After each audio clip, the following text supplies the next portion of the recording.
Hizbullah kembali mengkonfirmasi pejuangnya memaksa pasukan pertahanan Israel atau IDF mundur saat menyusup ke kota perbatasan. Bahkan Hizbullah menyerang IDF saat mereka sedang melakukan pertemuan. Militan Palestina mengklaim korban jiwa berjatuhan di kalangan tentara Israel. Dikutip dari Al-Mayadin.net, bentrok mencekam itu terjadi pada Minggu 6 Oktober malam. Dilaporkan tentara Israel hendak menyusup ke Lebanon melalui kota perbatasan Yaron. Koresponden Al-Mayadin melaporkan terdengar ledakan di tengah konfrontasi tersebut.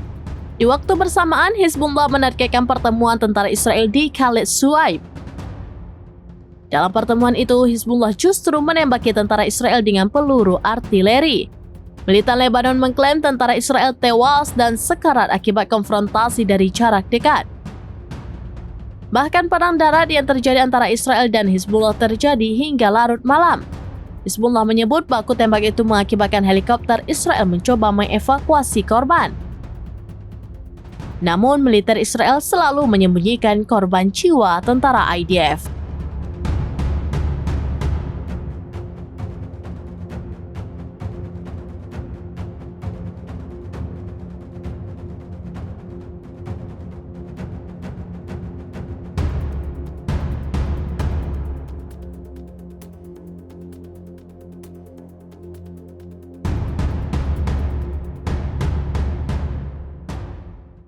Download Tribun X sekarang, menghadirkan lokal menjadi Indonesia.